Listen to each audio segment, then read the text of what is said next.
দেখো আজকের ভিডিওটি তোমরা যারা মাধ্যমিক পরীক্ষা দিয়েছো, তোমরা যারা মাধ্যমিক পাস করবে, মাধ্যমিক পাশের পরে কি বিষয় নিয়ে পড়াশোনা করবে, সমস্ত বিষয় নিয়ে আজকে ভিডিওতে আলোচনা করব। আজকের ভিডিওটি প্রথম থেকে যদি শেষ পর্যন্ত ভালো করে দেখো, তাহলে মাধ্যমিক পরীক্ষার পর মানে মাধ্যমিক পাস করার পর তোমরা কি নিয়ে পড়াশোনা করবে তাহলে সঠিক একটা সিদ্ধান্ত নিতে পারবে। কারণ একটা সময় আমরা এসব বিষয়ে কিছুই জানতাম না, যেহেতু আজকে আমাদের কোনো সমস্যা নেই এসব বিষয়ে, আজকে সমস্ত বিষয়টা আমরা জানি, তাই তোমাদেরকে সঠিক সময়ে সঠিক জিনিসগুলোকে আজকের ভিডিওতে তোমাদেরকে উপস্থাপন করব। সমস্ত বিষয়টা আজকে তোমাদের সাথে আলোচনা করব। কোনো একটা পয়েন্ট যাতে মিস না হয় তার জন্য প্রত্যেকটা বিষয় তোমাদেরকে নোট করেছি, যাতে তোমরা টোটাল বিষয়টা ভালো করে বুঝতে পারো।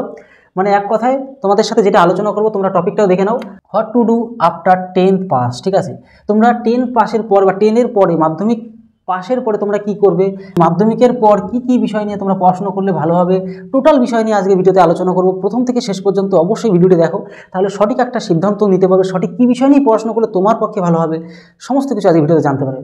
আর তোমরা যদি নতুন হয়ে থাকো এখনই আমাদের চ্যানেলকে সাবস্ক্রাইব করে বেল আইকনটি প্রেস করে রাখো আর বন্ধুদের মাঝে শেয়ারও করে দাও। তাহলে চলো এক এক করে বিষয়টা আলোচনা করা যাক। একদম প্রথমে তোমাদের সাথে যদি আলোচনা করি, মাধ্যমিক পাশের পরে অনেক বিষয় তোমাদের কিন্তু সুযোগ সুবিধা আসবে। এক কথা তোমরা জানো, মাধ্যমিক পরীক্ষা পর্যন্ত প্রায় সব বিষয়ই তোমাদের থাকে, বাংলা থেকে শুরু করে ইংরাজি, ভূগোল, ইতিহাস, অঙ্ক, জীবনবিজ্ঞান, ভৌতবিজ্ঞান সব থাকে। কিন্তু মাধ্যমিকের পাশের পরেই তোমাদের কিন্তু সাবজেক্ট কমে আসে, মানে কোনো পার্টিকুলার কিছু সাবজেক্টে তোমাকে ভালো করে পড়াশোনা করতে হয়। তার মধ্যে তোমরা দেখতে পাচ্ছ এখানে একদম প্রথমে তোমরা যদি পড়াশোনা করতে আর্টস নিয়ে পড়তে পারবে, কেউ কমার্স নিয়ে পড়বে, কেউ সায়েন্স নিয়ে পড়বে, কেউ পলিটেকনিক নিয়ে পড়াশোনা করবে, কেউ আইটিআই নিয়ে পড়াশোনা করবে, কেউ প্যারামেডিক্যাল নিয়ে পড়াশোনা করবে, কেউ শর্ট টার্ম কোর্স নিয়েও পড়াশোনা করবে।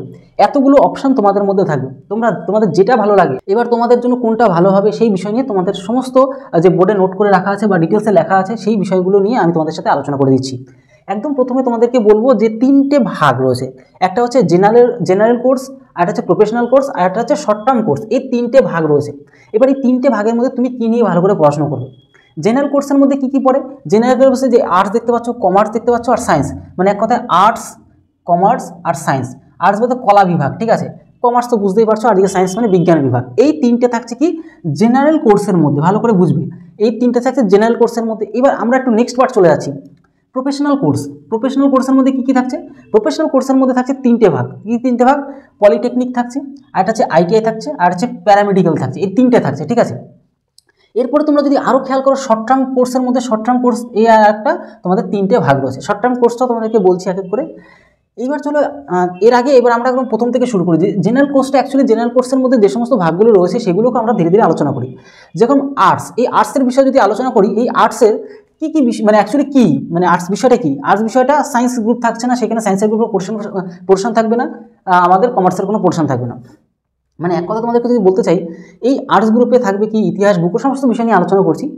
এই পোর্শন থেকে কিন্তু তোমরা যদি 11-12 ভালো করে যদি পড়াশোনা করো, ভারতবর্ষের সবথেকে যে বড় বড় পরীক্ষাগুলো ইউপিএসসি, এসএসসি, যে সমস্ত সিজিএল, ওখানে কিন্তু পরীক্ষা কিন্তু ওই সমস্ত পরীক্ষাতে কিন্তু প্রশ্ন কিন্তু বেশি আসে এই আর্টসের গ্রুপ থেকেই, বা বিভিন্ন ধরনের চাকরির ক্ষেত্রেও কিন্তু আর্টসের গ্রুপ থেকেও মানে প্রচুর পরিমাণে কিন্তু প্রশ্ন আসে।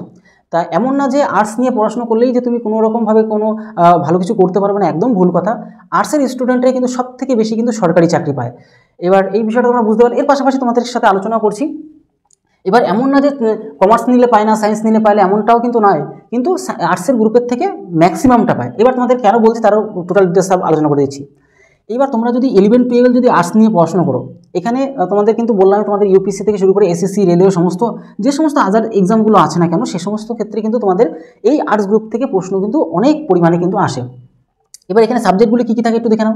তোমাদের ইতিহাস থাকবে, হিস্ট্রি থাকবে, জিওগ্রাফি মানে ভূগোল থাকবে, পলিটিক্যাল সায়েন্স থাকবে, তারপর ইংরাজি তো থাকছে এখানে, তার পাশাপাশি যেটা ইকোনমি থাকছে, ইকোনমিক্স থাকছে, তারপর তোমার সাইকোলজি থাকছে, তারপর হচ্ছে ফাইন আর্টস থাকছে, তারপর হচ্ছে সোশিওলজি থাকছে, তারপর হচ্ছে ফিজিক্যাল এডুকেশন থাকছে, তারপরে লিটারেচার থাকছে। এই পোর্শনগুলো বা এই সাবজেক্টগুলো কিসের মধ্যে থাকছে, আর্টসের মধ্যে থাকছে।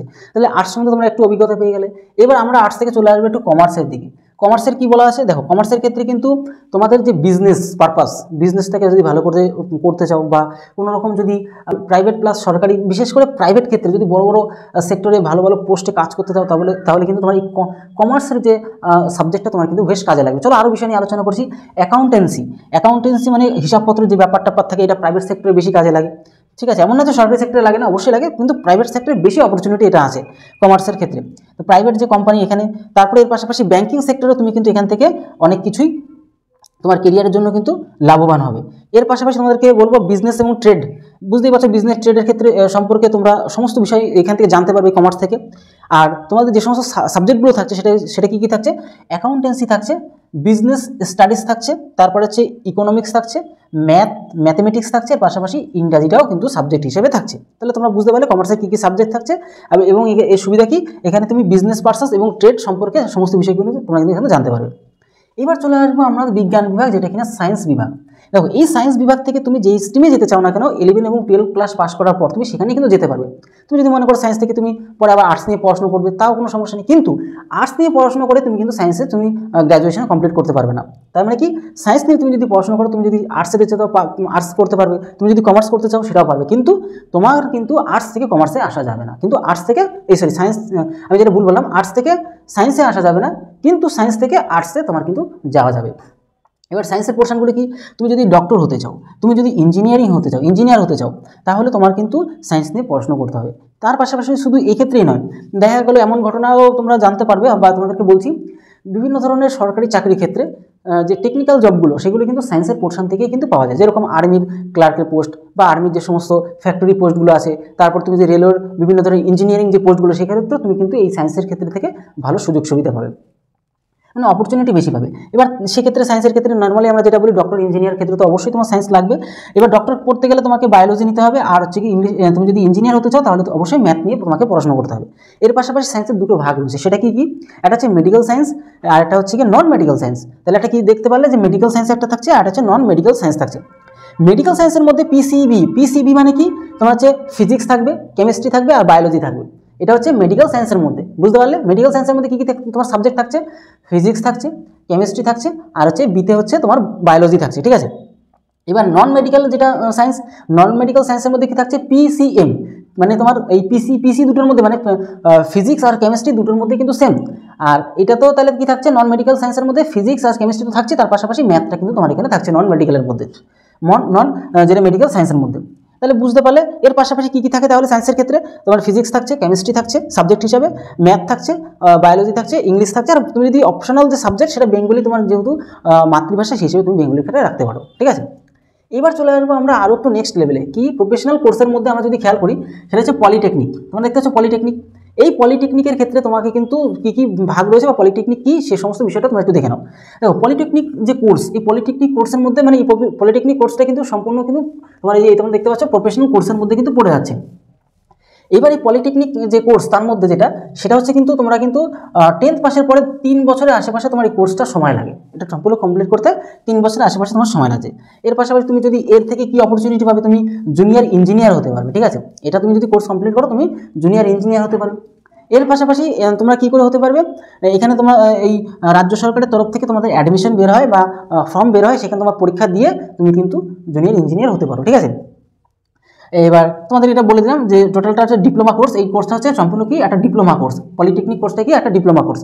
এবার আমরা চলে আসবো পলিটেকনিকের পরে প্রফেশনাল কোর্সের মধ্যে আইটিআই কোর্স, অর্থাৎ আইটিআই মানে কি তোমরা একটু জেনে নাও, ইন্ডাস্ট্রিয়াল ট্রেনিং ইনস্টিটিউট। এই ইন্ডাস্ট্রিয়াল বলতে ইন্ডাস্ট্রিয়াল যে সমস্ত কাজগুলো, এই আইটিআইয়ের উপর তোমাদের ভালো করে একটা ভিডিও বানিয়ে দিয়েছিলাম, সেই ভিডিওটা তোমরা দেখতে পারো, আমি দরকার পড়লে ডেসক্রিপশন বক্সে দিয়ে রাখবো, তোমার কমেন্ট বক্সে কমেন্ট করবে। এছাড়া তোমাদের যদি কোনো রকম কোয়ারিজ হয়, কোনো রকম ডাউট হয়, কোনো রকম যদি জিজ্ঞাসা হয়, অবশ্যই কমেন্ট বক্স ওপেন থাকছে, সেখানে অবশ্যই তোমরা কিন্তু কমেন্ট করে দাও। আর এই ধরনের ভিডিও অবশ্যই বন্ধুদের কাছে শেয়ার করে দেবে। দেখো আইটিআই কোর্স অবশ্যই তোমরা এটা তোমাদের একটা কম সময়ের মধ্যে এই কোর্সটা কমপ্লিট করে তোমরা কিন্তু গভর্নমেন্ট থেকে শুরু করে যে কোনো প্রাইভেট সেক্টর কোম্পানি থেকে তোমরা কিন্তু এখানে কাজ করতে পারো, প্রচুর কাজের সুযোগ সুবিধা হয়ে যায় তোমরা যদি ঠিক মতন আইটিআই কোর্সটা ভালো দেখে একটা কোর্স করতে পারো। এই দেখো এখানে সুবিধা কী হয়, এই আইটিআই যে তোমরা যদি কোর্স কমপ্লিট করে এটা সময় কত লাগে, এখানে সময় লাগে 1 থেকে 2 বছরের কোর্স হয়, বা 3 বছরের খুব রেয়ার হয়, 2 বছরের মধ্যে করে নিতে পারলে হয়ে যাবে। এর পাশাপাশি তোমাদেরকে আরও একটা কথা বলবো, এই আইটিআই করলে তোমাদের রেলওয়ে, ভারতবর্ষের সবথেকে বড় ভ্যাকান্সি যেই সেক্টরে বের হয়, সবথেকে সরকারি চাকরির মধ্যে যেটা সবথেকে রেলওয়ে সবথেকে বেশি বের হয়, সেখানে তোমরা কিন্তু অপরচুনিটি প্রচুর পরিমাণে পাবে। তো সেটা গেল ইন্ডাস্ট্রিয়াল ট্রেনিং ইনস্টিটিউট, তোমাদের যেটা বললাম। এরপরে তোমাদের এই যে আইটিআইয়ের মধ্যে কী কী কোর্স রয়েছে, ইলেকট্রিশিয়ান কোর্স আছে, ফিটার কোর্স আছে, তারপর হচ্ছে তোমার ওয়েল্ডার কোর্স আছে, তারপর প্লাম্বার কোর্স আছে, আরও অনেক বিভিন্ন ধরনের কোর্স আছে, সেগুলো তোমরা অবশ্যই জানতেও পারবে। তোমাদের কিছু গুরুত্বপূর্ণগুলো বলে দিলাম তোমাদেরকে। তাহলে আইটিআই সম্বন্ধে আমরা জেনে গেলাম। এবার আমরা দেখব প্যারামেডিক্যাল কোর্স। এই প্যারামেডিক্যাল কোর্সটা কি, দেখো প্যারামেডিক্যাল কোর্সটা হচ্ছে তোমাদের খুব গুরুত্বপূর্ণ সহকারে জানতে হবে, ঠিক আছে। এই লাইনে তোমাদের যেতে চাইলে অবশ্যই তোমাদের এই প্যারামেডিক্যালের কিন্তু দুটো ভাগ রয়েছে। একটা কী কী ভাগ রয়েছে, দেখো, একটা হচ্ছে গিয়ে সার্টিফিকেট কোর্স আর একটা হচ্ছে ডিপ্লোমা কোর্স। তাহলে বুঝতে পারলে এই প্যারামেডিক্যাল কোর্সের দুটো ভাগ, একটা হচ্ছে সার্টিফিকেট কোর্স আর একটা হচ্ছে ডিপ্লোমা কোর্স। এবার এই সার্টিফিকেট কোর্স করতে গেলে তোমার 3 মাসের থেকে 1 বছর সময় লাগে, ঠিক আছে। আর ডিপ্লোমা কোর্স করতে গেলে 1 থেকে 2 বছর তোমার কিন্তু সময় লাগছে এখানে। এবার তোমাদেরকে একটা কথা বলে দিচ্ছি, অবশ্যই এখানে তোমার কী কী বিষয় তোমরা জানতে পারবে। এমআরআই তোমরা যে সমস্ত মেশিনগুলো আছে, মানে এক কথায় এমআরআই টেকনিশিয়ান হতে পারবে, ঠিক আছে। এমআরআই যে তোমার স্ক্যান করে যে এমআরআই ব্রেন চেক করা, বিভিন্ন ধরনের তোমরা বুঝতে পারছো এমআরআই যে মেশিনগুলো হয় হসপিটালে যেগুলো থাকে, এমআরআই টেকনিশিয়ান হতে পারবে। তারপরে তুমি নার্সিং অ্যাসিস্ট্যান্ট হতে পারবে। এছাড়া আরও অনেক কোর্স মানে এর মধ্যে আছে, সেগুলো তোমরা কিন্তু এখানে শিখতে পারছো। এর পাশাপাশি তোমাদেরকে আরও একটা কথা বলবো, যেটা তোমাদেরকে বলে নিই, যেটা শর্ট টার্ম কোর্স, ঠিক আছে। এই শর্ট টার্ম কোর্সের মধ্যে কি 6 থেকে 2 মাসের মধ্যে তোমাদের বিভিন্ন ধরনের কোর্স শিখতে পারবে এখানে তোমরা। আর এখানে যে সমস্ত কোর্সগুলো আছে তোমাদের এই পাশে আমি স্ক্রিনের মধ্যে দিয়ে রাখছি, সেগুলো প্রত্যেকে একটু পড়ে দেখে নাও।